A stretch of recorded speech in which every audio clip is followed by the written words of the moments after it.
La actividad para el día de hoy se titula Suposiciones y mecanismos en las ecuaciones de trabajo. Sería la correspondiente a la tercera actividad de la unidad número 2. Y algunos temas, pero no todos, los que estaríamos discutiendo aquí son los siguientes.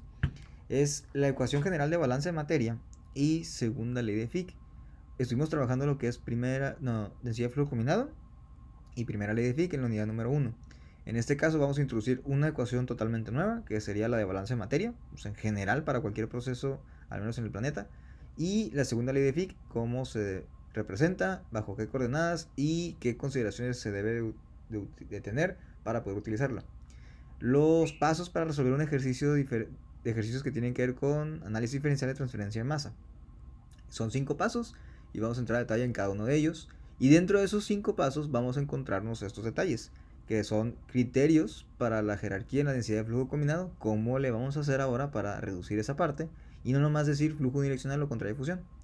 Y el otro es el criterio de estabilidad de un sistema. Vamos a ver a qué se le considera como estabilidad y algunos puntos que ustedes deben tener presentes para poder aplicar esos 5 pasos, ¿no? Este criterio de estabilidad le pertenece a uno de ellos. Y sin más, vamos a comenzar con lo que será la actividad para el día de hoy. Los dos grandes temas que estaríamos mirando hoy es balance de materia y energía. Bueno, balance de materia como tal nada más, que sería la ecuación de trabajo, así. Vamos a dejarlo así. Y el otro tema serían los pasos a seguir para resolver un problema que tenga que ver con el análisis diferencial, que es lo que estábamos comentando en la clase pasada, ¿no? Ok. En otras materias, creo que algo así que sería termodinámica, tal vez fisicoquímica, balance de materia y energía. Llegaron a ver ustedes que la ecuación de balance de masa dice, o al menos les enseñaron a ustedes, que lo que entra a un sistema tiene que ser igual a lo que sale del sistema, ¿no? Y ustedes tomaron esta ecuación como una especie de ley. A lo largo de su carrera han visto que todos los ejercicios o las ecuaciones que ustedes van a trabajar de alguna manera están asociadas a esa ecuación. El problema es que esta ecuación es una simplificación, no es en sí un balance de materia. Decir que un balance de materia, que la ecuación general es esto, es decir que estamos incorrectamente, ¿no?, hablando. Así que, ¿qué es lo que representa o cuál sería la ecuación de balance de materia global o general para todos? Para eso necesitamos entender un proceso que incluya todos los elementos de la materia, ¿no? Vamos a ver lo siguiente. Entonces vamos a imaginarnos que tenemos un tanque. Voy a dibujarlo de esta forma. Y lo voy a colocar. Voy a poner aquí así. Estrictamente hablando de esta forma. Para que podamos entender todos los conceptos, ¿no? Entonces vamos a decir que en este tanque está fluyendo desde un punto de vista como de termodinámica, ¿no? O de fluidos. Está entrando una sustancia pura. Está entrando A. Aquí. A cae al sistema. Y luego A sale del sistema. Vamos a ponerlo así.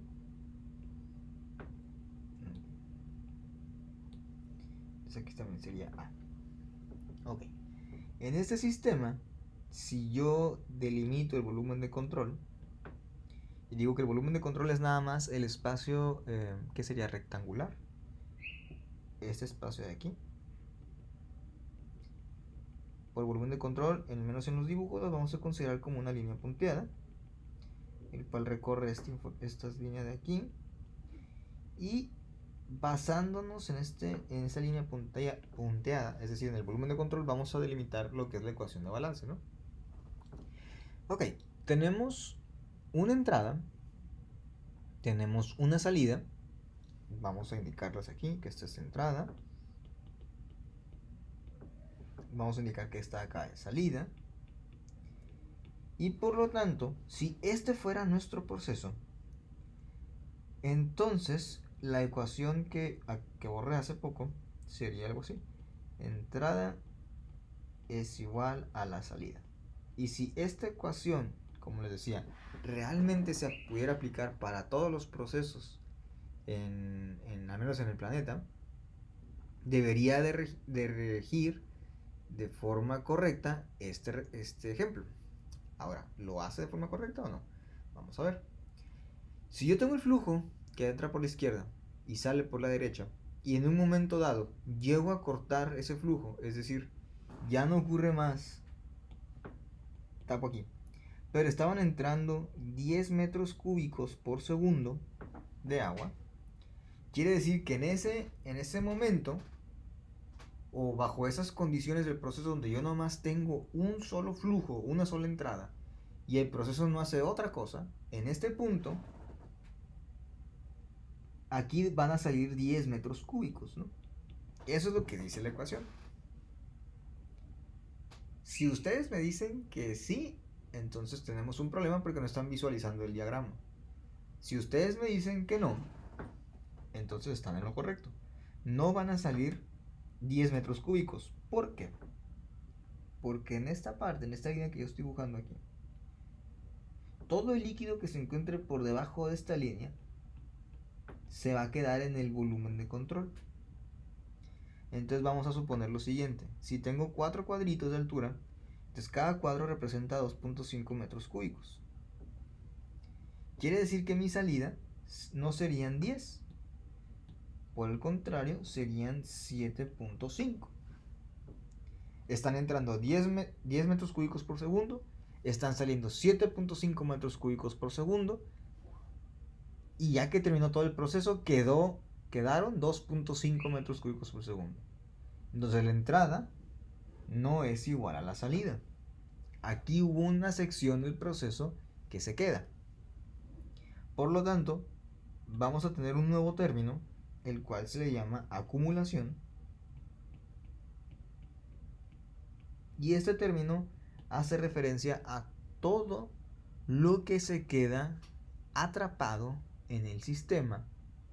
Es decir, entró al sistema, pero por alguna u otra razón, sea por un aspecto físico, sea por un aspecto de gravedad, como este caso, sea por la geometría del sistema, por alguna razón se quedó en él y no salió. Ese término, entonces, ¿cómo se contabiliza o a dónde lo voy a colocar? Bueno, en una ecuación de balance, yo digo lo siguiente. Entrada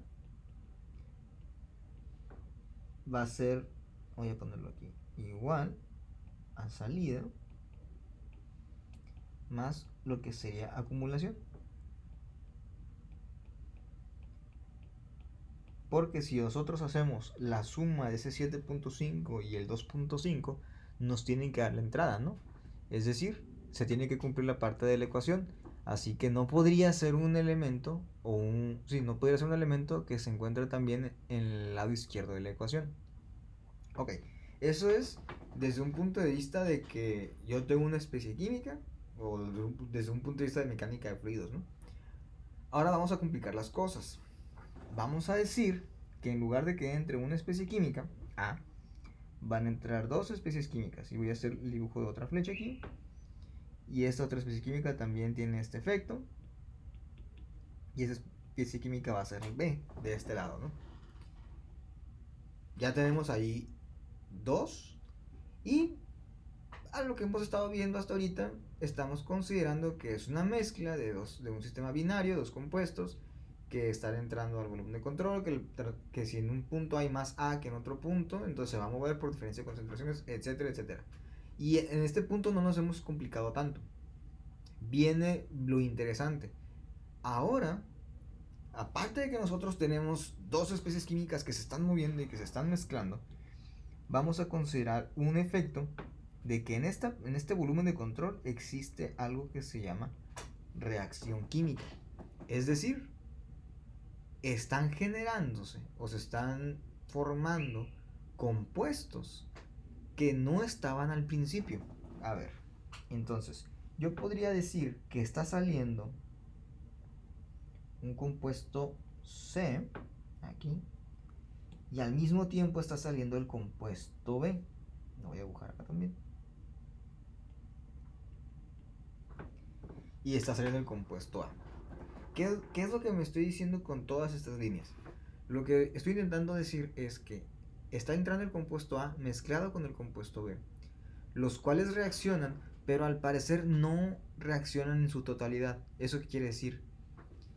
Que no desaparecen al 100%, sino se crea un nuevo compuesto C y al mismo tiempo existen remanentes de B y de A. Entonces en la salida yo tengo tres compuestos que no tenía. Yo tengo tres compuestos y en la entrada tenía nada más dos. Ese siguiente término, ¿dónde lo coloco? Bueno, algunos podrían considerar que como en la salida yo tengo tres compuestos y en la entrada tengo dos nada más, como no tengo, como me falta uno lo puedo considerar como salida. Pero aquí tenemos un detalle. El compuesto C no existía en el principio. El compuesto C se forma en el volumen de control. Entonces, en esa parte se vuelve un poquito complicado hacer la expresión, pero se considera que todos aquellos términos que sean o que provengan de la generación, es decir, que provengan de una reacción química, se consideran a la entrada, porque al final de cuentas la existencia de C es dependiente de cuánto desaparece A y cuánto desaparece B, para este caso, ¿no? Si tenemos una reacción de esta forma, a ver, lo voy a poner con los colores que estamos manejando, A, y luego aquí pondría B, y luego pondría que forman el compuesto C. Quiere decir que para que se forme el compuesto C es dependiente de A y al mismo tiempo es dependiente de B, ¿no? Si fueran tres compuestos que lo forman, sería dependiente de tres compuestos. Si nada más fuera de uno, de un compuesto, etcétera, etcétera. Por lo tanto, aunque es un compuesto que aparece en la salida, depende de la entrada. Por lo que se considera que es un término que va en la parte izquierda de la ecuación, es decir, aquí. Y decimos generación. De manera, o de tal forma, lo voy a escribir todo completo otra vez, que la ecuación de balance de materia en general dice así: la entrada más la generación tienen que ser igual a la salida del sistema más lo que sería la acumulación. Esa es la ecuación general de balance de materia. Si nosotros la reajustamos de la siguiente forma: salida menos entrada más acumulación, nosotros podríamos decir que esto tiene que ser igual a lo que se genera en el sistema, a la generación. ¿Ok? Esto lo consideramos entonces, vamos a poner así, ecuación general de balance de masa. Y la vamos a trabajar a lo largo de todo el semestre, en lo que queda. Esa ecuación mide desde un punto de vista macroscópico los flujos de materia presentes en el sistema y en el volumen de control. Vamos a notar en esta unidad que consideraremos tanto los flujos, es decir, la parte macroscópica del sistema, y dentro de esos flujos cómo se mueve la materia, en otras palabras, la densidad de flujo combinado. Cuando nosotros estamos, bueno, ya que tenemos todo el panorama, ¿no? Ok. A la salida menos la entrada, a ese término yo le llamo, o se le va a conocer como salida neta del sistema. Otros autores denominan a la acumulación como sencillamente, bueno, no sencillamente, sería como más rebuscado, acumulación neta del sistema. Y finalmente la generación sería eso, ¿no? Generación neta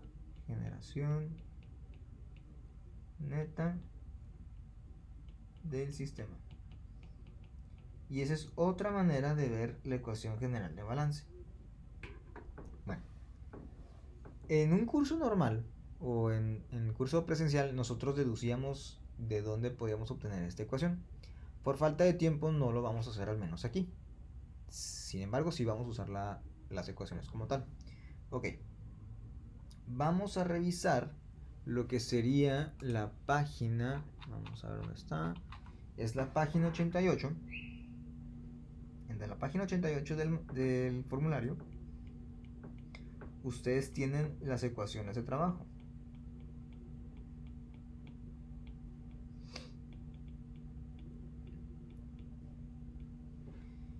Y yo haría un pequeño, lo que sería corte, un pegado de la imagen aquí para poder visualizarlas, ¿no?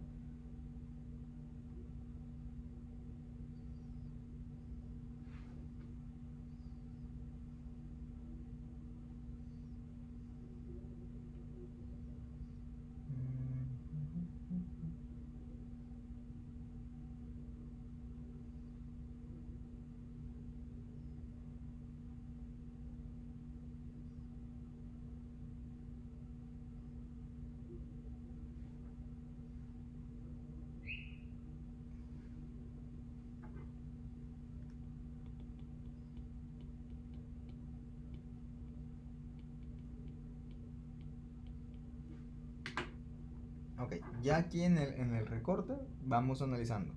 Entonces en la página 88, en la parte superior, van a encontrar un título, aquí no aparece, pero dice algo así: ecuación de continuidad para la especie A y la segunda ley de Fick para difusión de la especie A. Y van a encontrar que se encuentran distribuidas como en 3 bloques. Para aquellos que no lo pueden visualizar, los bloques serían esta parte de aquí, vamos a ponerlo rojo, así.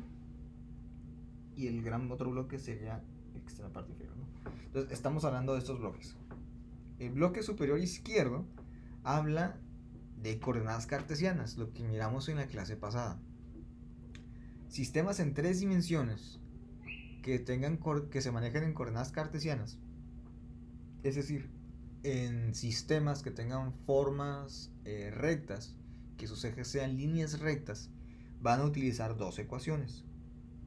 El título en azul de la hoja dice ecuación de continuidad y segunda ley de Fick.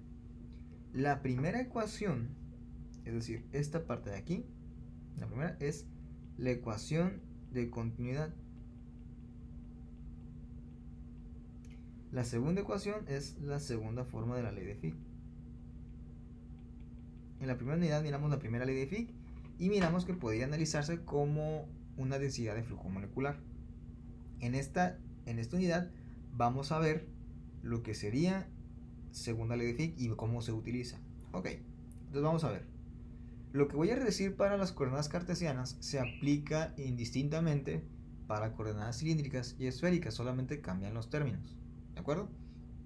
Entonces decimos, el término, voy a hacer pequeñas divisiones con otro color. Voy a decir, el término que se encuentra en el paréntesis, vamos a poner otra línea, así. El término que se encuentra en el paréntesis, si se fijan, son 3 derivadas parciales. Es derivada parcial de la densidad de fluido combinado con respecto a X, con respecto a Y y con respecto a Z. Entonces, eso nos está diciendo que la transferencia de masa se mueve en los 3 ejes. Eso hace de referencia a la salida neta del sistema. ¿De acuerdo? Luego tenemos el término que es que en lugar de tener un eje, cosa que está representado con respecto a uno de los ejes del sistema coordenado, está con respecto al tiempo. Es decir, aquí. Es derivada parcial de concentración con respecto al tiempo. Todo término de las ecuaciones aquí presentes que tenga el con respecto al tiempo, estamos hablando que esa es acumulación.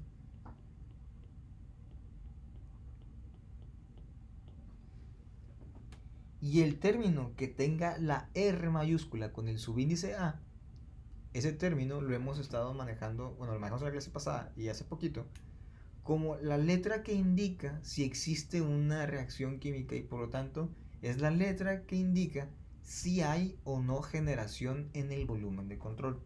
Entonces la R responde al término generación. Y entonces vamos a ver. Tenemos salida neta del sistema. Tenemos acumulación neta del sistema. No lo estoy escribiendo completo porque no me cabe. Y generación neta del sistema. ¿Qué es esto entonces? Si recapitulamos, entonces eso es salida neta del sistema, es acumulación neta del sistema igual a la generación neta del sistema. Quiere decir que la ecuación de continuidad es entonces la ecuación de balance de materia de la densidad de flujo combinado para coordenadas cartesianas. ¿Ok? Entonces, la ecuación que se encuentra aquí va a ser el balance de materia y energía, el balance de materia para la transferencia de masa en coordenadas cilíndricas. Y finalmente, la ecuación que se encuentra en la parte inferior, que es esta de acá, es la ecuación de balance de materia para la transferencia de masa en coordenadas esféricas. Por eso les decía, los elementos que vamos a manejar en las ecuaciones son indistintos. Están escritas de esa forma para que sea de fácil entendimiento. Todos los términos que se encuentren dentro de los corchetes representan salida neta del sistema. Todos los términos que tengan diferencial de t representan acumulación. Y todos los términos con la R representan generación química. ¿Ok? Vamos entonces con la segunda ecuación. La vamos a poner, o sea, esta de aquí. Aquí, aquí y aquí. Van a notar que en esta ecuación, que dice segunda ley de Fick, no aparece el término generación. La segunda ley de Fick también ¿cómo podríamos decirlo? Su desarrollo o su manera en cómo aparece, su deducción, vaya, no se analiza en clase normal, pero no lo haremos por falta de tiempo. Pero entre su deducción hay algunas consideraciones que se hacen. Y la primera es que no existe reacción química en el sistema. O sea, en un sistema o en un volumen de control donde se considere o sea pertinente el uso de la segunda ley de Fick, la reacción química no debe de por qué existir. Y la otra consideración que se hace es que estos procesos de transferencia de masa, donde se analiza por segunda ley de Fick, son procesos muy lentos, son casi inexistentes. Por ejemplo, ustedes pueden colocar dos sólidos, voy a ponerlos aquí, un sólido aquí y otro sólido acá, y ustedes no van a ver que la materia de ese sólido se mueve hacia ese otro punto y se deposita aquí, ni van a ver que este sólido, su materia se deposita para acá. Entonces, si tienen, por ejemplo, tienen un sólido aquí o tienen otro sólido más chico aquí pegado, no van a ver esto, pues no van a ver transferencia de masa en estos sentidos. Se considera que la transferencia de masa entre dos sólidos o no existe o es muy lenta. Estamos hablando de años. Por lo tanto, es un proceso excesivamente dependiente del tiempo. Y para ese caso, aparece el término que se encuentra aquí.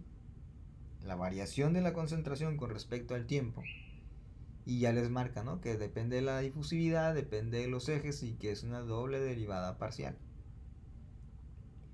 Entonces, la segunda ley de Fick tiene las siguientes peculiaridades. Solamente se puede considerar si el sistema que yo analizo es en un sólido. Si el sistema que yo analizo es un sólido, quiere decir que yo lo voy a analizar, o el volumen de control es un sólido, yo lo estaría analizando por segunda ley de Fick y no por el balance de masa o por el balance de materia. Las dos grandes características que distinguen estas ecuaciones son la fase. Lo voy a poner aquí en azul. La ecuación de balance de materia es para fase líquida y gas. Y la ecuación de la segunda ley de Fick es para fase sólida. Eso es muy importante. Y siguiendo la coherencia en otros sistemas de coordenadas, bueno, en las coordenadas cilíndricas, la segunda ley de Fick sería esta de aquí. Y en las coordenadas esféricas, la segunda ley de Fick sería esta ecuación de acá. Vean que en ninguna de las ecuaciones de Fick aparece el término generación. Y en todos los casos, la fase para la segunda ley de Fick va a ser en gas. Entonces, esto es importante que nosotros podamos entender cómo utilizar las ecuaciones. Voy a hacer un zoom hacia afuera. ¿Cómo poder utilizar esas ecuaciones? Quiere decir que cuando ustedes lean un texto, ahora tendrán que imaginarse no solamente el volumen de control, sino el sistema, para que puedan ustedes entender cómo se está analizando este problema. Se está analizando desde un punto de vista cilíndrico, desde un punto de vista esférico o desde un punto de vista de cartesianos. Por lo pronto así sería, ¿no? Y basándome en esas observaciones que yo estoy haciendo, entonces voy a generar algunas, vamos a llamarlo así, suposiciones para el ejercicio, las cuales tomaré en la ecuación y las voy a modificar. Por eso digo, estas 6 ecuaciones que están aquí son como que la base. Y la ecuación que va a generarse al final, esa es única y exclusiva para su ejercicio, nada más. Y para poner las cosas un poquito más complicadas, pues están viendo que son derivadas todas esas funciones. Entonces hay que integrar una, hay que integrar dos, hay que integrar hasta 3 veces. Y como se les enseñó en algún momento, si no aquí lo van a aprender, no pueden sustituir ningún valor hasta que todos los diferenciales de una ecuación desaparezcan. Si ustedes tienen un diferencial, no pueden sustituir valores. Así que esta sería la primera parte de lo que es este tema. Iríamos a la segunda parte. La segunda parte tiene como finalidad darles a ustedes una serie de pasos para que puedan resolver estos ejercicios, ¿no? Se entiende hasta cierto punto que tal vez no tengan la gran experiencia con estos tipos de temas, con aspectos diferenciales. Este tema lo vamos a nombrar así. Se llama pasos para la resolución. Vamos a poner aquí pasos para la resolución de ejercicios que incluyen análisis diferencial,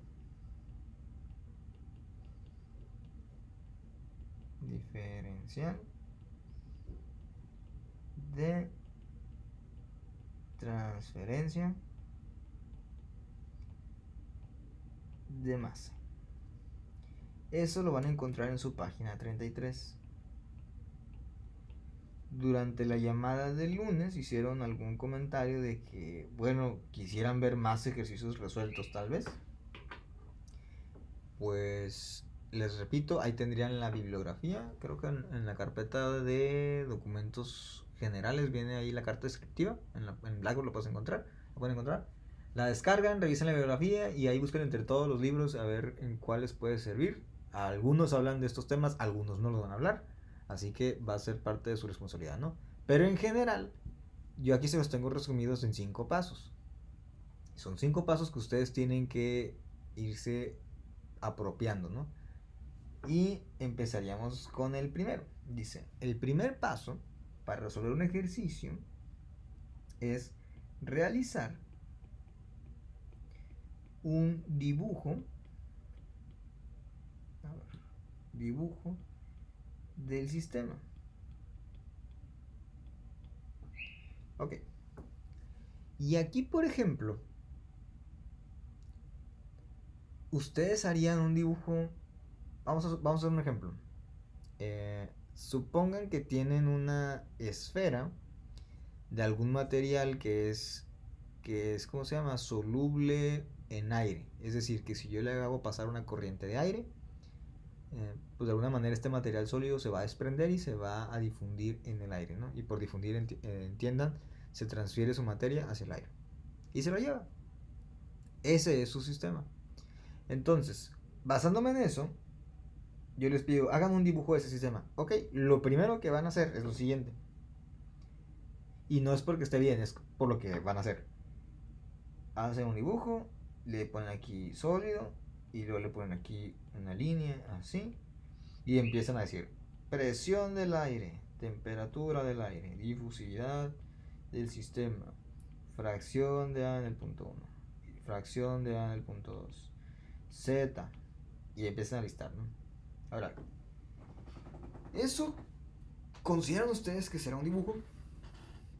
Es una bola mal hecha, con dos líneas que van de izquierda a derecha, y una lista de valores. Eso, muchachos, les voy diciendo, eso no es un dibujo. La idea de un dibujo es la representación geométrica del sistema. ¿Yes? Representar geométricamente hablando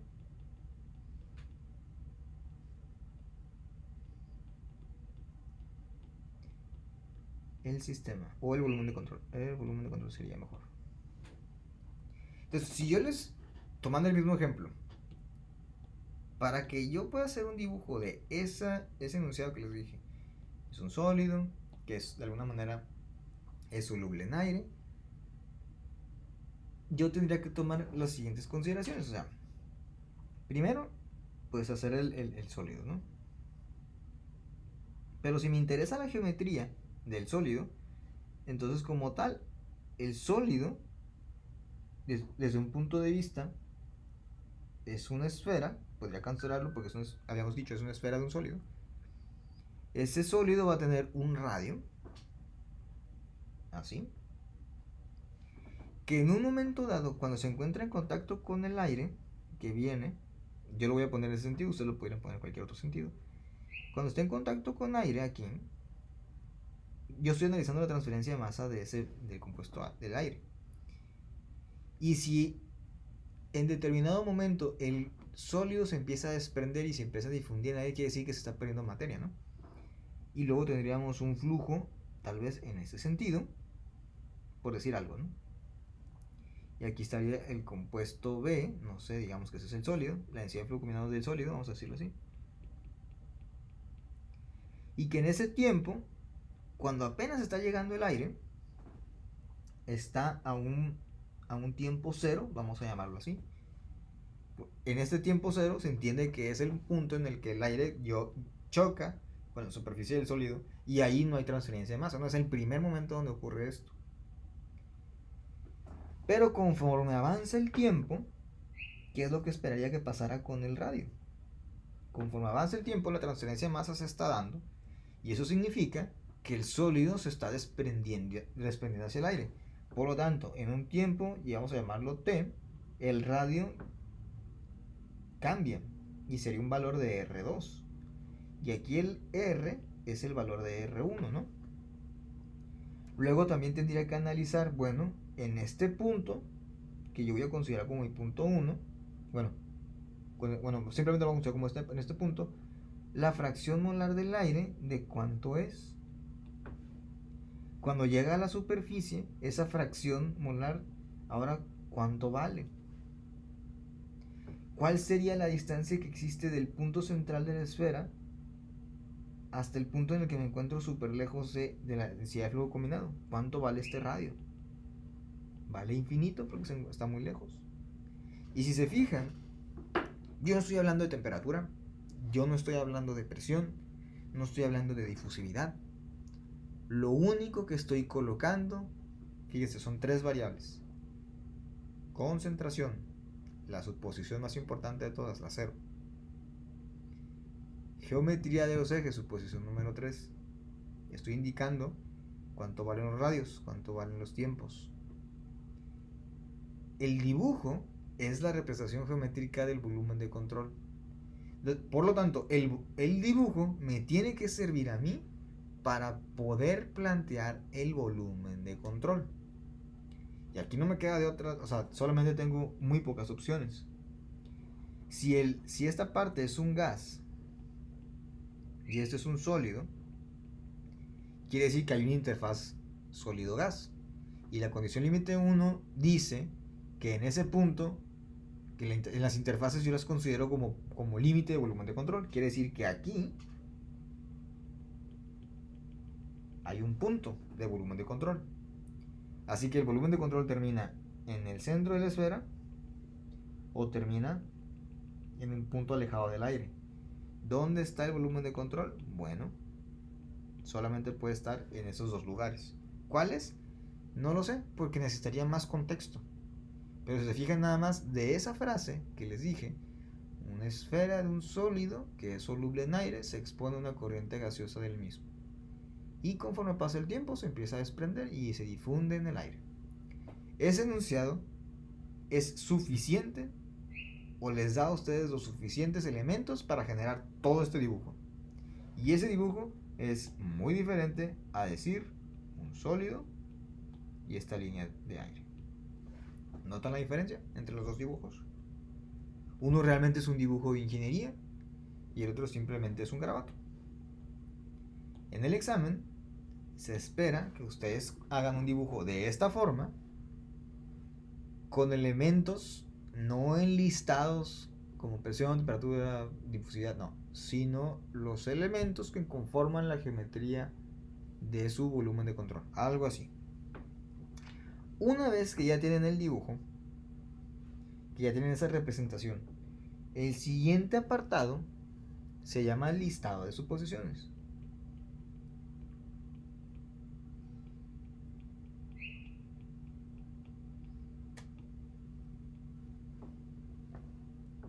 Estas suposiciones, ustedes deberán, para poder llegar a ellas, necesitan leer todo el texto.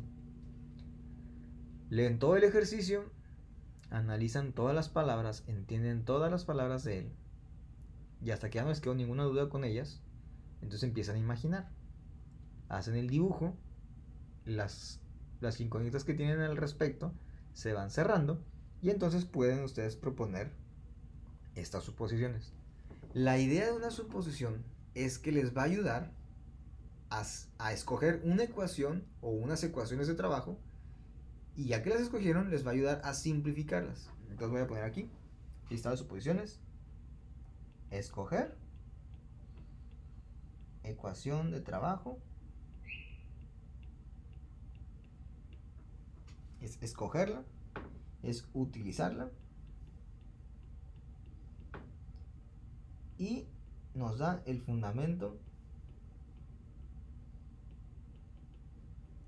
de la resolución del ejercicio. Este punto lo vamos a retomar más adelante. Cuando digo fundamento de resolución me refiero a que todo operación que ustedes realicen en el ejercicio debe de estar fundamentada en una suposición. Y aquí es donde se va a notar eso que les estoy diciendo de semanas para atrás, de que la teoría realmente en esta clase se evalúa en el ejercicio. ¿Cómo está eso? Si ustedes entienden por qué despejan, por qué sustituyen, por qué están integrando, entonces están entendiendo la teoría. Si aprenden a hacer el procedimiento nada más porque quieren aprender y pasar la clase, entonces no van a entender la teoría, o sea, no, y van a seguir con esas cuestiones. Nosotros no vimos esto. La teoría se refleja en el ejercicio, en la práctica. Cuando lo entiendan, entonces podrán tener los elementos básicos de teoría. Ok, entonces, ecuación de trabajo. Vamos con la primera. La primera suposición que ustedes tendrían que responder, porque lo vamos a hacer a manera de preguntas, ¿no? Ustedes deben de responder la pregunta: ¿qué fase o fases estoy trabajando?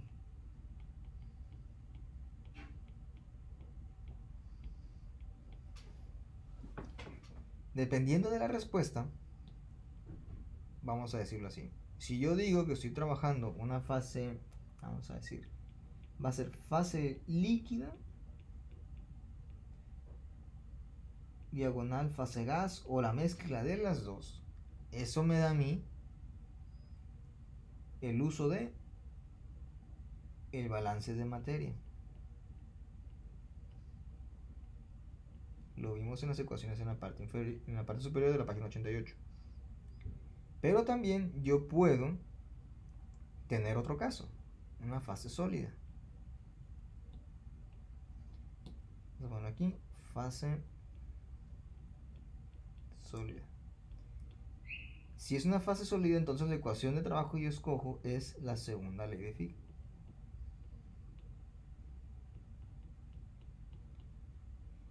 Supongamos que del ejercicio anterior mi volumen de control, ahora voy a poner en morado, es desde la superficie de esta esfera de sólido hasta un punto lejano donde se encuentra el aire.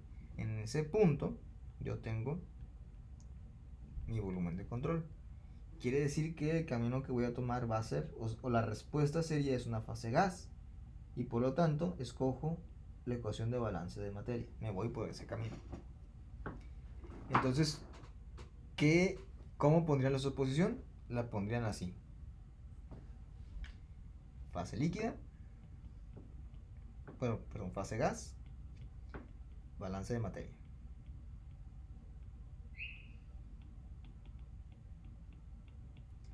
Esa es la suposición. De lo contrario, o también podrían decir fase líquida, balance de materia. O bien, en un caso que tengan el sólido, fase sólida, segunda ley de Fick. Empiezan con esa ecuación. Es decir, la primera suposición les dice a ustedes qué ecuación utilizan. Luego se hacen la siguiente pregunta: ¿qué sistema de coordenadas se maneja? Ok, entonces vamos a ver. Y vamos a seguir tomando el ejemplo del caso de la esfera, ¿no? Como era una esfera, se hizo el dibujo de la esfera sólida y está expuesta en aire. Bajo estas circunstancias, o bajo la geometría de la esfera del sólido, entonces yo estoy considerando que son coordenadas cilíndricas, perdón, coordenadas esféricas. Así que vamos a ponerlo aquí. Puedo escoger tres opciones: coordenadas cartesianas, coordenadas cilíndricas, coordenadas esféricas. Y yo me iría, al menos para este caso ejemplo, por las coordenadas esféricas. Así que la suposición que escogería es simplemente coordenadas esféricas. Eso es lo que yo escribo. Bueno, siguiente pregunta que hago ahora para resolver. Entonces vamos analizando. Voy a hacer aquí una pausa y voy a regresarme a las ecuaciones. Bajo este criterio, yo estoy tomando aquí el ejercicio de la esfera, ¿no? Entonces la primera pregunta era: ¿qué fase estoy manejando? Es un gas. Por lo tanto, o va a ser esta ecuación, o esta ecuación, o esta ecuación. Siguiente pregunta que me hago es: ¿qué coordenadas estoy trabajando? Como es una esfera, las coordenadas serían esféricas. Entonces yo ya estoy reduciendo de tres posibles ecuaciones a simplemente una. Quiere decir que la ecuación que voy a trabajar sería esta de aquí. Las siguientes suposiciones tienen la finalidad, las primeras dos suposiciones les permiten a ustedes escoger la ecuación de trabajo, y las siguientes tres les dan a ustedes la manera de simplificar esa ecuación de trabajo. ¿Qué términos hay en una ecuación de trabajo? El término de acumulación, el término de salida neta del sistema y el término de generación. Son los tres términos de las ecuaciones. Significa que esas son las siguientes tres suposiciones que tengo que hacer. ¿De acuerdo? Para ir visualizando. Entonces, vamos a poner. Siguiente sería: ¿cuántas? Bueno, vamos a reformularla. Podríamos decir: ¿en qué direcciones ocurre transferencia de masa? ¿En qué direcciones ocurre transferencia de masa? Y aquí se pone complicado, ¿no? Porque dependiendo de las coordenadas es las direcciones que pueden ustedes escoger. Por ejemplo, en el caso de coordenadas cartesianas, ustedes tienen X, Y, Z. En caso de coordenadas cilíndricas es R, teta, Z. En caso de coordenadas esféricas es R, teta, phi. Ok. Como escogimos un sistema de coordenadas esféricas, yo me voy a ir sobre tres ejes: el R, teta y phi. Pero tengo que ver en él, o sea, no por decir que escogí las coordenadas esféricas, voy a poner que existen esos tres ejes. No. Ahora tengo que analizar el dibujo con lo que leí del texto y decir las direcciones en las cuales ocurre transferencia de masa. Entonces vamos viendo. En este caso, yo estoy colocando que la transferencia de masa ocurre cuando se llega a cuando el aire llega y toca la esfera, y entonces ocurre el desprendimiento o la transferencia del sólido al gas. Ocurre el desprendimiento y ocurre la difusión, ¿no? Pero al menos en el dibujo yo estoy diciendo que ese movimiento ocurre en esta dirección. Vamos a marcarlo así. Ocurre en esta dirección, ocurre en esta dirección, etcétera, etcétera. Y esa dirección solamente tiene un eje. Ese eje no es ningún ángulo, ese eje nada más es R. R es el eje donde está ocurriendo la transferencia de masa del aire sobre la superficie de la esfera. No está ocurriendo, es decir, en este sentido, y tampoco está ocurriendo en este sentido. ¿Ok? Solamente en una dirección, vamos a decirlo así, lineal, o en una dirección radial, que sería en este caso. Por lo tanto, para este ejercicio solamente estoy considerando transferencia en R. La suposición sería, ocurre transferencia de masa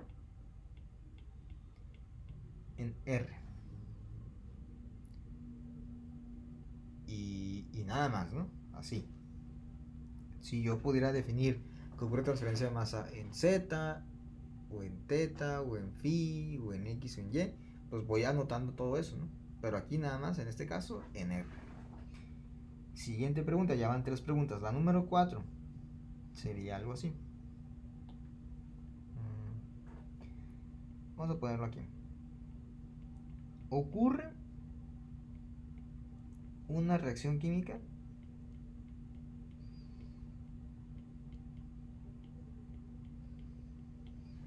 y lo vamos a cerrar en ese punto. Ocurre una reacción química. Esta respuesta se presta para varias interpretaciones. Por ejemplo, ¿cómo sería? ¿Dónde ocurre? Porque la pregunta es simplemente, ¿ocurre? Uno esperaría sí o no, pero la pregunta intenta ir un poquito más allá. Ustedes pueden contestar, no, no hay, pero no hay ni en el volumen de control ni en el sistema. Ustedes pueden contestar, sí existe, pero ¿dónde? ¿En el sistema o en el volumen de control? Porque eso es lo que les va a ayudar. Entonces aquí vamos a manejarlo de la siguiente manera. ¿Cómo podríamos hacerlo para sea visual? A ver. Vamos poniendo primero no. Las posibles opciones, al final son 3. No existe reacción química. No existe reacción química, volumen de control o sistema. La siguiente opción es no existe reacción química en el volumen de control, pero sí en el sistema. Y la última opción es sí existe reacción química en el volumen de control. Esto Es lo que miramos en la clase pasada en el apartado de condición límite de si existe una reacción. Y miramos los casos, ¿no? ¿Qué es lo que se iba a trabajar? Ok, entonces vamos a ver. Este está bien sencillo. En este caso, solamente estamos diciendo que la transferencia de masa va a ocurrir del aire hacia la esfera. Y la esfera, dijimos, solamente se va a desprender y se va a difundir y se va a mezclar. Es todo lo que va a hacer. No va a hacer nada más. Por lo tanto, aquí no hay reacción química. Quiere decir que cuando nosotros nos hagamos esta pregunta, las tres posibles opciones que escogeríamos. O sea, no existe reacción química en el volumen de control o en el sistema. O no existe reacción química en el volumen de control, pero sí en el sistema. El sistema contempla más allá de los límites. Entonces, en ese dibujo miramos que ni en el sistema ni en el volumen de control hay. Por tanto, en este caso, yo me voy a ir por la primera opción. Y así lo voy a indicar. No existe reacción química. Así nada más. Voy a decirlo aquí. No existe reacción química. Si ustedes dicen, si hay una reacción química pero está fuera del volumen de control, entonces lo indican. La reacción química se encuentra fuera del volumen de control. O bien la reacción química está en el volumen de control. Serían las maneras en las que ustedes podrían responder a la pregunta. ¿Qué implicaciones va a tener esas respuestas? Pues vamos esperándonos a hacer un ejercicio, ¿no? Para poder ir digiriendo toda esa información. Pero al menos esas son las tres posibles preguntas, las tres posibles respuestas. La última pregunta es, vamos a llamarlo así, un poquito más abstracto. Vamos a ponerlo... ¿Cómo podemos poner aquí? El sistema es estable. Creo que está de más, antes de continuar, ¿no? Creo que está de más saber que cuando decimos ocurre una reacción química, esa pregunta está enfocada a simplificar la parte de generación, es decir, la parte de RA. La parte de la pregunta en qué direcciones ocurre transferencia de masa, esa está enfocada a simplificar la salida neta del sistema.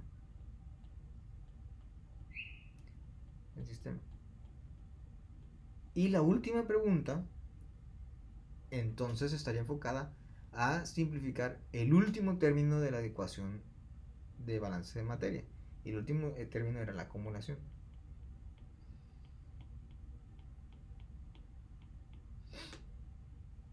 Entonces, aquí su respuesta es bien sencillo. ¿Es estable? No es estable. Aquí sería. Si es estable, no es estable. Solamente hay dos opciones. ¿Qué implica cada una de ellas? Ok. Si es estable, decimos nosotros, no existe acumulación. O bueno, eso es lo que significa. Cuando nosotros decimos que un sistema es estable, estamos indicando que no hay acumulación. Cuando nosotros decimos el sistema no es estable, estamos indicando que existe acumulación en el sistema.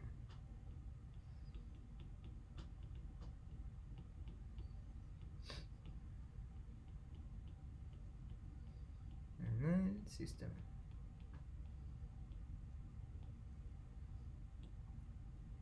Y vamos a hacer aquí un paréntesis. ¿Cómo nosotros vamos a determinar la estabilidad de un sistema? Bueno, vamos a poner aquí. Determinación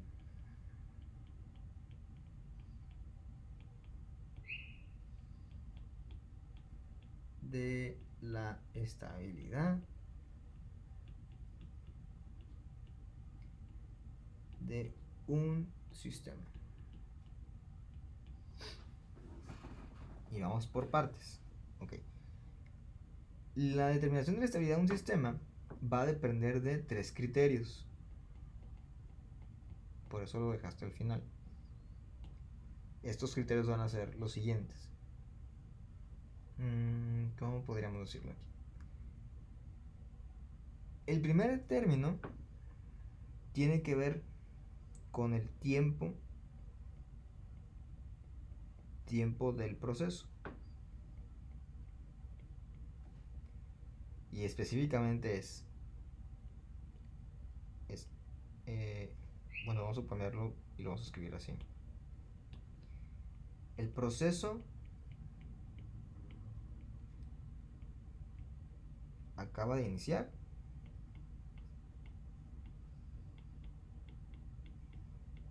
o, en su caso, el proceso tiene tiempo en marcha. Y para esto vamos a indicar una gráfica. A ver. No sé si ya llevaron control o están llevando tal vez control. Es una variable. Cuando... Bueno, lo vamos a poner completo hasta acá. Así. Aquí ponemos tiempo. Cuando ustedes analizan, por ejemplo, un tiempo, una variable con respecto al tiempo, vamos a considerar que es temperatura. Algo que todos tengamos presente, temperatura. Cuando ustedes, digamos, no sé si saben que, o sea, un horno, por ejemplo, que ustedes prenden un horno y luego lo hacen un set de la temperatura del horno, vamos a decir que son, que les gusta, unos 200 grados. Entonces la temperatura empieza a moverse, ¿no? Llega a 200. Cuando recién inicia el proceso, la variable sube drásticamente y tal vez se pasó. Digamos que se pasó los 200, estamos en 220, 230, entonces baja y luego vuelve a subir. Vamos a decir que estos son los 200 grados. Entonces se pasó, vuelve a subir y aquí lo sube con menos y luego vuelve a bajar porque se vuelve a pasar y empieza a hacer esto. Y eventualmente les da el set de los 200 grados. Hasta ahí. Esto ocurre al inicio. Y después de un tiempo ocurre una estabilidad en la variable.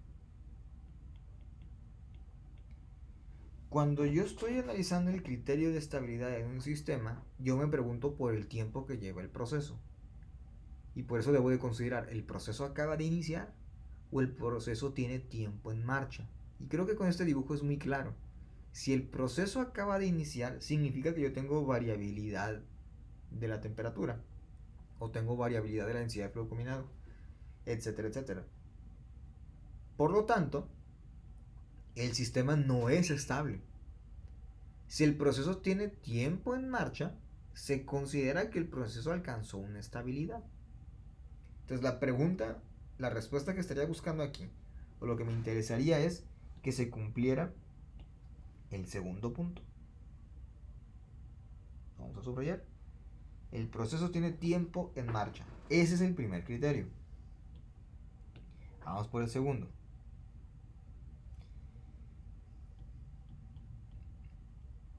La concentración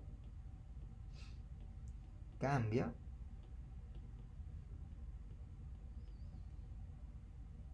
en el mismo punto. Ahora,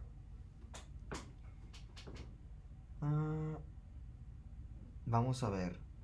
Vimos muchos ejemplos en la unidad pasada, o se resolvieron varios ejercicios, por ejemplo, de una membrana o una fase, etcétera, etcétera.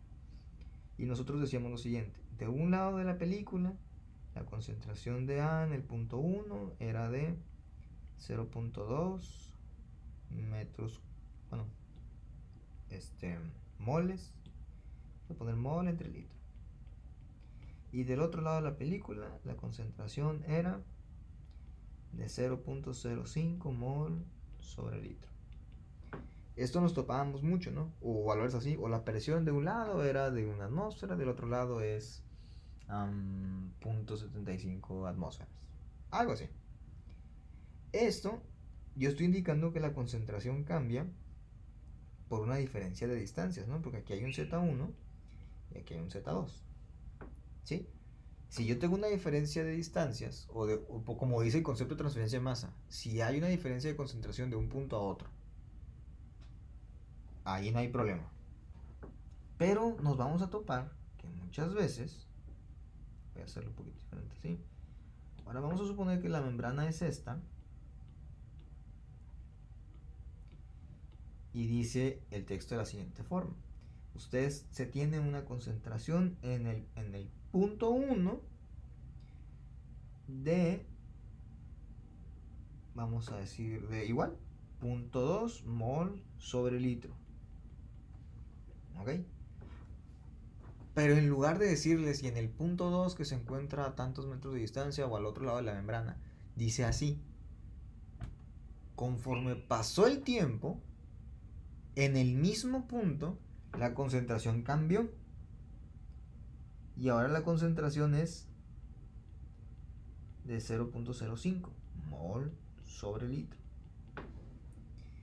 Entonces, aquí es muy importante, es el mismo punto. Si ustedes identifican en un ejercicio o en un problema o en el examen que están hablando del mismo punto, pero que en un momento la concentración es una y en otro momento la concentración cambió, entonces estamos considerando que la materia se acumula. Es la manera en la que cambia la concentración en el mismo punto. Si está incrementándose o disminuyéndose, se considera que se acumula la materia. Por lo tanto, la concentración cambia en el punto. Lo que yo quiero es lo siguiente. La concentración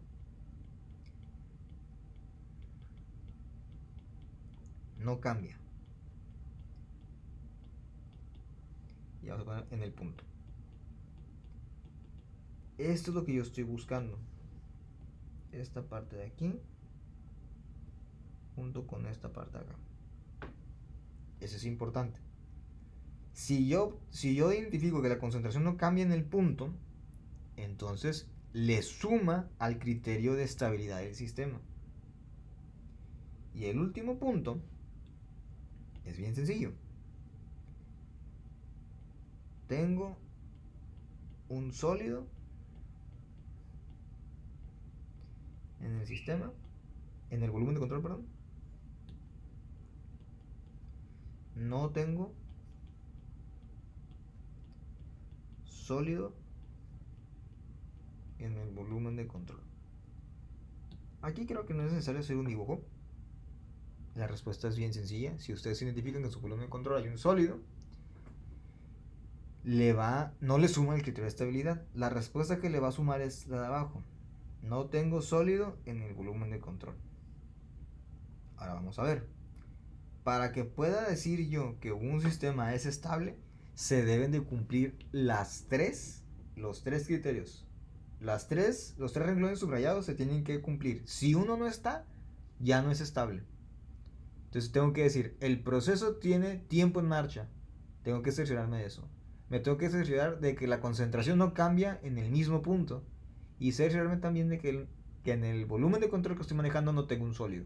Si los tres están, el sistema es estable. Y por lo tanto digo, si es estable, no existe acumulación.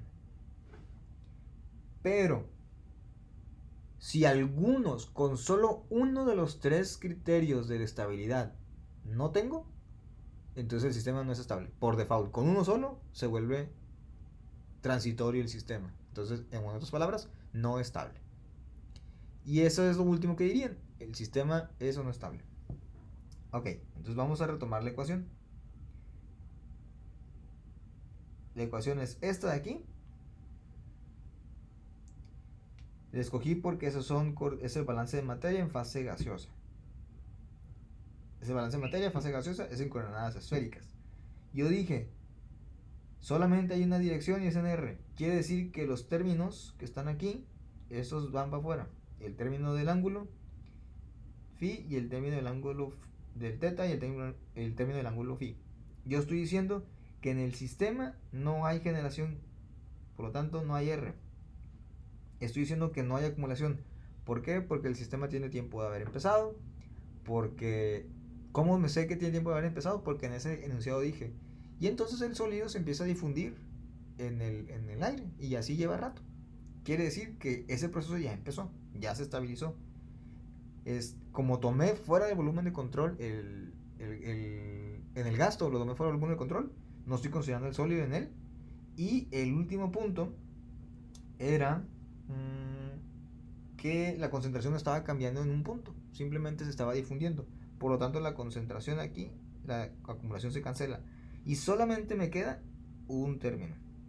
Esa es la finalidad de las suposiciones, al menos las primeras 5. Vamos a ver aquí. Voy a ponerles acá. Dice, al final de las primeras 5,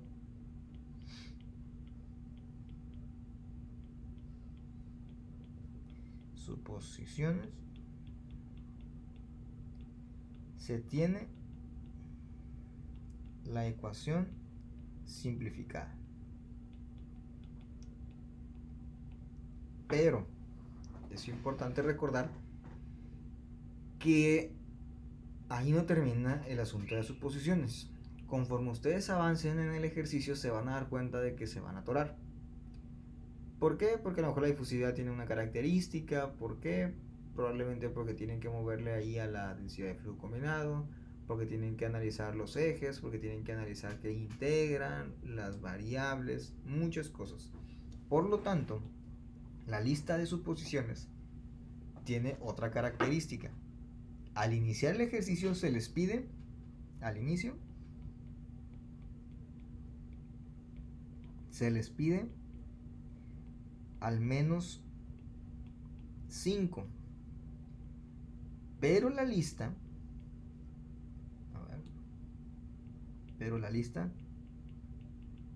sigue y se actualiza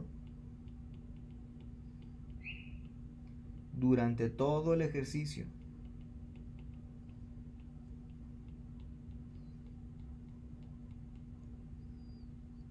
Un ejercicio de examen, por ejemplo, puede llegar a tener hasta 20 suposiciones. Y cuando digo ejercicios de exámenes me refiero a los ejercicios especiales. Un ejercicio de tipo va a tener 20 enunciados que ustedes realicen y que los pongan ahí. Ojo, si ustedes le mueven al cálculo, si le mueven al álgebra y no están poniendo la suposición, eso está mal. Y se los voy a poner mal. Porque entonces no están aprendiendo la teoría, solamente están copiando un procedimiento. Muy fácilmente pueden agarrar el día del examen un video de la clase y empezar a reproducirlo hasta que más o menos entienden el asunto y no escribieron nada. Está mal. Si no hay una suposición que ampare lo que ustedes están haciendo en el ejercicio, es incorrecto. Y desde ahorita se los digo, se los voy a poner mal en el examen. Así que abusados con esa parte. Es importante que esas suposiciones se actualicen. Hasta 20 suposiciones estamos utilizando a veces en un ejercicio especial. Ok.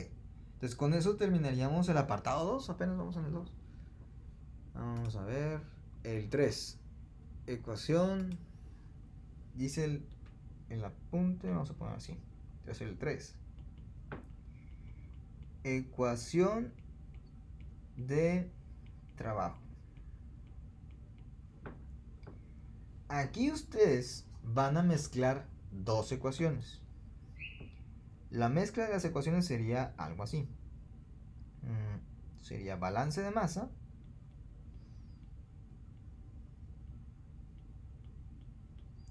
o segunda ley de Fick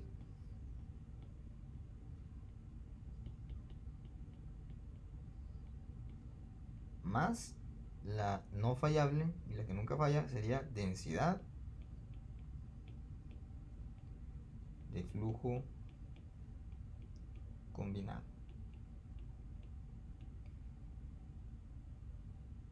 Cuando ustedes tienen esas dos ecuaciones ya bien definidas y ya bien simplificadas, lo que hacen es combinarlas para obtener ustedes otra ecuación que se llama, nada más por lo pronto la vamos a poner así, simplificación. Y de aquí, de la simplificación, se desarrolla el ejercicio. En eso consiste la sección de ecuación de trabajo. Ok. Aquí haremos otro paréntesis. Y vamos a llamarlo así. Simplificación. Bueno, para no confundirnos. Será como una pregunta. ¿Cómo utilizar, vamos a decirlo así, utilizar la densidad de flujo combinado?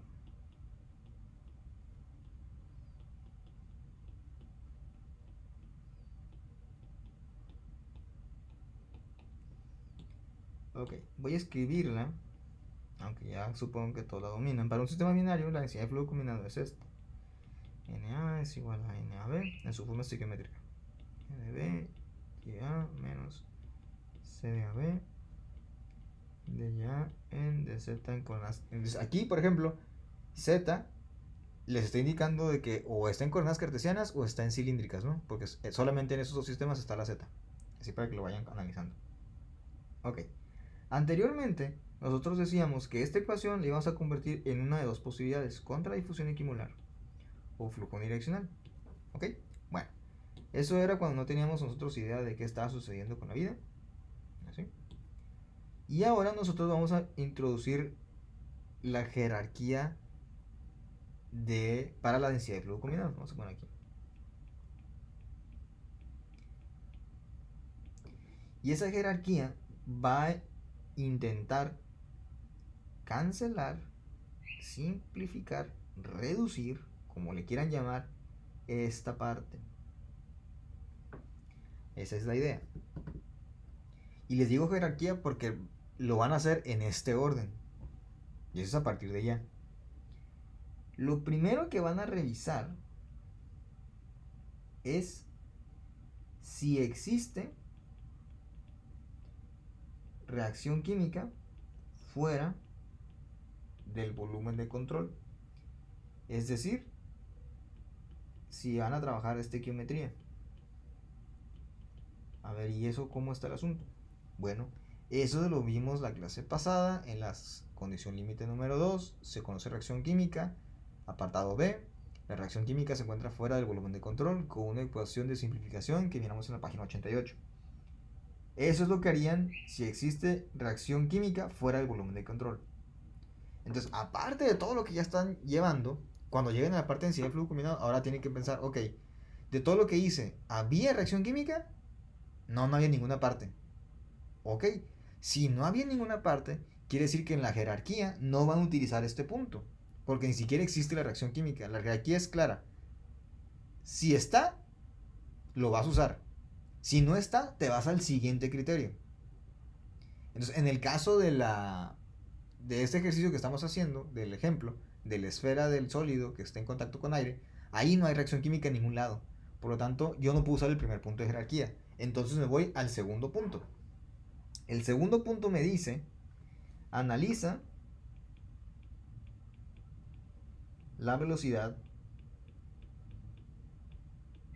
del sistema.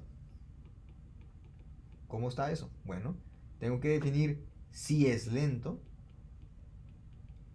o rápido. Vamos a ver.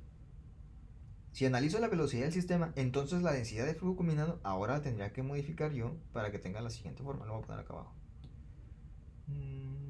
Así. Na es igual, en su forma de velocidad, concentración de A por velocidad menos C de AB de Y de Z, ¿no? Y en la clase pasada les fui adelantando.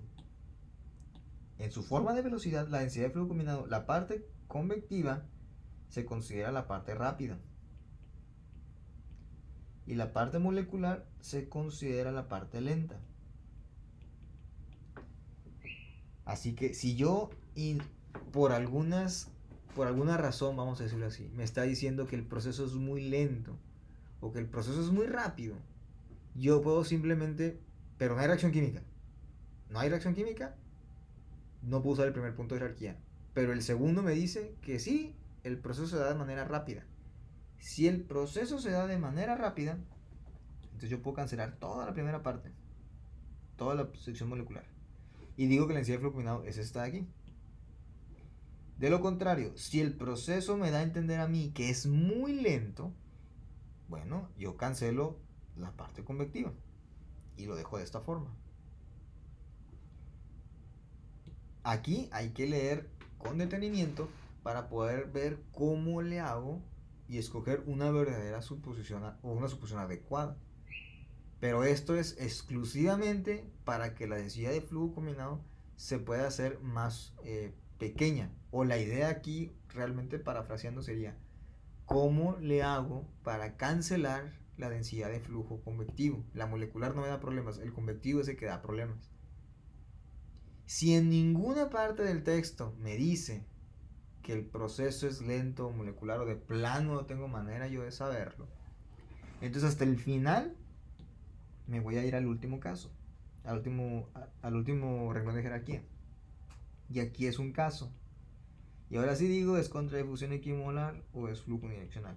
Pero si fijan, esto es hasta el final. Así que al principio, lo que van a hacer es primero revisar la reacción química, ya está. No hay reacción química, para el caso de la esfera con el aire. Luego, analizo la velocidad del sistema. Aquí puedo entender por el enunciado que yo dije. En el enunciado que yo dije, decía algo así: entonces, la esfera está en contacto con el aire toca la esfera se empieza a desintegrar y poco a poco se empieza a difundir en el aire. Ahí yo estoy entendiendo que es un proceso lento. Ese poco a poco me dice que no va a ser rápido, o sea, no va a ser instantáneamente, le llega el aire a la esfera, pum, la esfera desapareció. No. Es poco a poco, su radio empieza a reducirse, eso implica que poco a poco empieza a cambiar de fase a gaseoso. Eso para mí es un proceso lento. Quiere decir que para el caso que estamos analizando de ejemplo ahorita, yo tomaría la jerarquía 2 y diría que la densidad de flujo combinado es igual a C de AB de YA en DZ. Y eso sería mi densidad de flujo combinado, que a su vez la voy a sumar con el balance de masa o con la segunda ley de Fick, dependiendo de qué trabaje, y entonces yo genero una simplificación. Y esa simplificación, ahora yo la voy a integrar, ahora yo la voy a mover, yo le voy a hacer álgebra, infinidad de cosas. Luego vamos al apartado número 4 de cómo resolver los ejercicios 4. Y dice: aplicar las condiciones límite. Y miramos que la parte matemática de una condición límite era el límite de integración. Entonces aquí hasta acá. Este era A y este de aquí es B. Ok. Si yo tengo el diferencial de concentración de A con respecto a R, quiere decir que al momento de integrar yo voy a considerar desde R1 hasta R2, y otra integral va a ser YA1 hasta YA2. Esos serían los límites de integración. ¿Cómo coloca una condición límite? La condición límite va escrita de la siguiente forma. Y dice así: cuando R es igual a R1, entonces la composición de A, entonces ya, vale, vamos a decirlo así, 50%, vamos a ponerle, bueno, 90%. Y cuando R tiene el valor de R2, entonces ya vale, bueno, vamos a dejarlo, sí, con números, ¿qué sería? 0.75%. Lo interesante de lo que podemos apreciar aquí es esto: las condiciones límite van a ir en pares.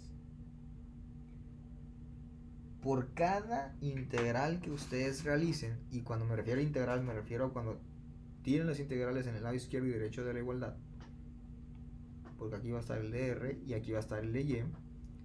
Cuando ustedes tiran esas integrales, ustedes necesitan dos pares de condiciones límites.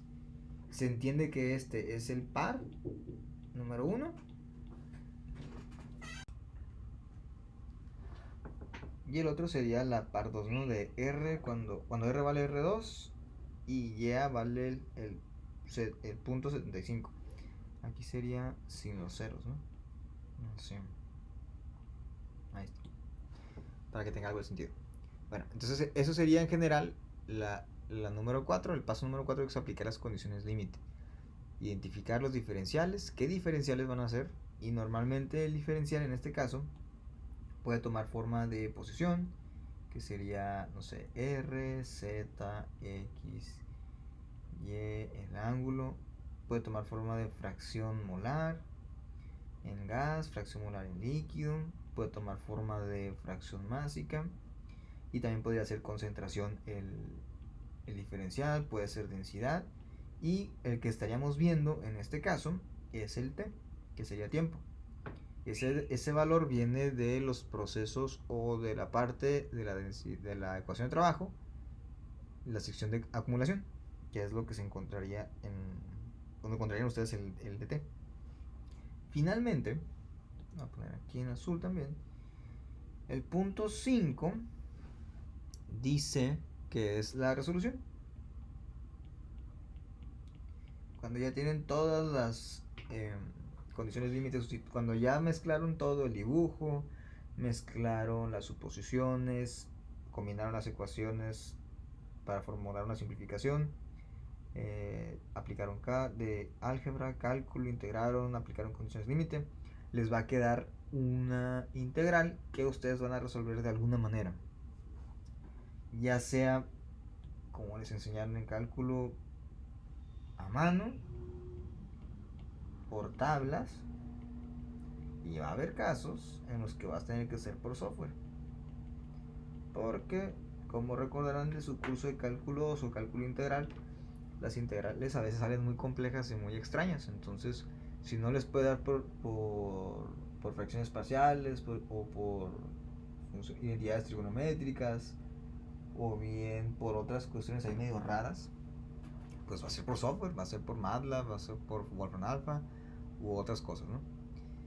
Y ya que esté resuelto, entonces sustituyen, encuentran el valor.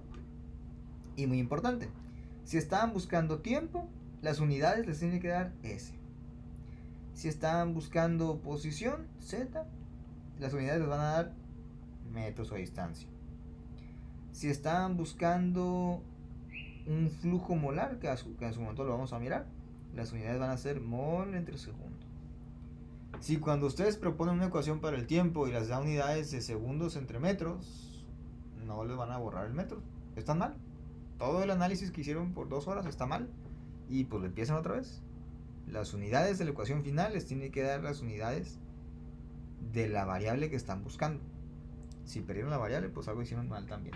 Entonces, por eso les comentaba al inicio de la semana que estas dos clases son los puntos clave y los puntos cruciales, ¿no? Se entiende que a lo mejor es mucha información, que a lo mejor están un poquito como que cansados o mareados por tantas cosas que tienen que considerar, pero ténganlo presente, ténganlo en la mano, y cada vez que realicemos un ejercicio de este tipo, tengan a la mano todos sus apuntes y estén revisando por qué está escribiendo esto el profesor, por qué está colocando eso, por qué esa suposición, de dónde sale. Igual yo lo voy a estar intentando repetir, pero si ustedes consideran ahí que falta en su apunte o lo pueden enriquecer de alguna manera, pues adelante, no están limitados a. Y nuevamente, cualquier duda que tengan respecto a estos temas, me pueden contactar ya sea en el foro o algo más personal por correo electrónico, o bien se pueden esperar el lunes para la sesión de preguntas. Y entonces con eso estaríamos terminando esta semana, y la siguiente sería lo que es la resolución de los ejercicios propuestos.